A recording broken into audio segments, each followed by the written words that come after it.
Hello दोस्तों, स्वागत है आपका मेरे चैनल सिंपल एग्जाम एजुकेशन में।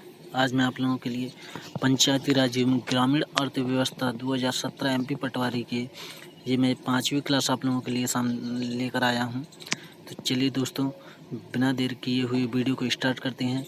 ये रहा पहला क्वेश्चन आप लोगों के सामने। निम्नलिखित में से कौन जनपद पंचायतों के लिए राजस्व का स्रोत है? तो इसका राइट आंसर है दोस्तों फेरी सेवाओं की नीलामी और नौका सेवाओं का पट्टा। अगला क्वेश्चन देखते हैं दोस्तों। मध्य प्रदेश में पहले राज्य वित्त आयोग ने किस वर्ष अपनी रिपोर्ट प्रस्तुत की थी? तो ये की थी दोस्तों 1996 में। की थी 1996 में, इसका राइट आंसर है। अगला क्वेश्चन देखते हैं दोस्तों। मंडी बोर्ड के रूप में किसे जाना जाता है? तो किसे जाना जाता है? मध्य प्रदेश राज्य कृषि विपणन बोर्ड को जाना जाता है मंडी बोर्ड के रूप में। अगला क्वेश्चन, ग्रामीण ज्ञान केंद्रों को खालिस्तान की मदद से देश में स्थापित किया जा रहा है। तो किसकी मदद से स्थापित किया जा रहा है? नाबार्ड की मदद से। और नाबार्ड की स्थापना कब हुई थी? 1982 में हुई थी दोस्तों नाबार्ड की स्थापना।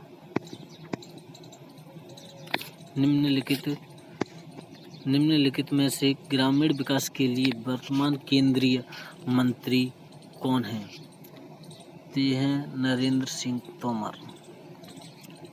ग्रामीण विकास के ये वर्तमान केंद्रीय मंत्री, ये अभी भी हैं और पहले भी थे सर दोस्तों। अगला क्वेश्चन देखते हैं। महात्मा गांधी राष्ट्रीय ग्रामीण रोजगार गारंटी योजना को भुगतान की गई मजदूरी अब खालिस्तान के साथ जुड़ी हुई है। किसके साथ जुड़ी है? Consumer price index for agriculture labour के साथ जुड़ी हुई है। अगला क्वेश्चन, अशोक मेहता समिति का गठन कब किया गया था? ये किया गया था दोस्तों 1977 में। तो किया गया था 1977 में। और बलवंत राय मेहता समिति का गठन किया गया था 1957 में। अगला क्वेश्चन, निम्नलिखित में से कौन सी ग्राम पंचायत द्वारा अपनाई जाने वाली लेखा प्रणाली है? तो यह है दोहरी प्रविष्टि पद्धति अपनाई जाती है दोस्तों। अगला क्वेश्चन, मध्य प्रदेश में प्रोक्योरमेंट योजना का मुख्य उद्देश्य क्या है, जिसका प्रयोजन खाद्यान्न किसानों की सहायता करना है?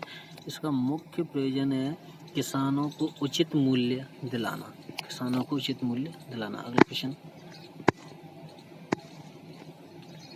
भारत में निम्नलिखित में से कौन सा राज्य मिर्च का सबसे बड़ा उत्पादक है? तो ये है आंध्र प्रदेश। मिर्च का सबसे बड़ा उत्पादक देश आंध्र प्रदेश। डीआरडीए प्रशासन का मुख्य उद्देश्य क्या है? इसका मुख्य उद्देश्य है गरीब विरोधी योजनाओं को लागू करने की गुणवत्ता को बढ़ाना। इसका राइट आंसर है। अगला क्वेश्चन, निम्नलिखित में से कौन सा प्रधानमंत्री कृषि सिंचाई योजना का उद्देश्य नहीं है? इसका उद्देश्य यानी परंपरागत सिंचाई स्रोतों को समाप्त करना है। इसका उद्देश्य नहीं है। अगला क्वेश्चन, मनरेगा के तहत यदि काम 15 दिनों के भीतर उपलब्ध नहीं कराया जाता है तो आवेदक की दर पर बेरोजगारी भत्ते के हकदार हैं। पहले 30 दिन की मजदूरी दर के 1/3 और उसके बाद 1/2। इसका राइट आंसर है। अगला क्वेश्चन देखते हैं दोस्तों। मनरेगा के अंतर्गत जॉब कार्ड की वैधता कितनी होती है? तो ये 5 वर्ष की वैधता होती है जॉब कार्ड की मनरेगा के अंतर्गत। अगला क्वेश्चन देखते हैं दोस्तों। 1952 में भारत सरकार द्वारा 20 ग्रामीण विकास के लिए पहली योजना निम्नलिखित में से कौन सी थी? ये थी कम्युनिटी डेवलपमेंट प्रोग्राम। जिसकी पहली योजना थी भारत सरकार की ग्रामीण विकास के लिए। अगला क्वेश्चन देखते हैं दोस्तों।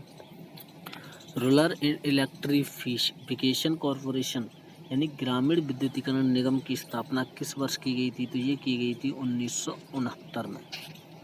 अगला क्वेश्चन, राजीव गांधी ग्रामीण विद्युतीकरण योजना किस वर्ष शुरू की गई थी? तो 2005 में।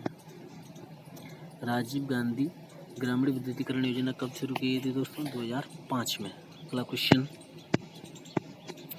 निम्नलिखित में से कौन सा पंचायत का कार्य नहीं है? तो परिवहन सुविधाएं जो है ना वो पंचायत का कार्य नहीं है। अगला क्वेश्चन, जनपद पंचायत की स्थायी समितियों का कार्यकाल कितना होता है? तो ये होता है दोस्तों 5 वर्ष का। जो जनपद पंचायत की जो स्थायी समितियां होती हैं उनका कार्यकाल 5 वर्ष का होता है। अगला क्वेश्चन, और ये इस वीडियो का आखिरी क्वेश्चन है, एक जिला परिषद को कौन भंग कर सकता है? तो एक राज्य सरकार भंग कर सकती है एक जिला परिषद को। तो चलिए दोस्तों, यहीं पर हम अपनी वीडियो को समाप्त करते हैं। अगर हमारी वीडियो आपको अच्छी लगी तो लाइक, शेयर, कमेंट और हमारे चैनल को सब्सक्राइब जरूर करें दोस्तों। Thanks for watching.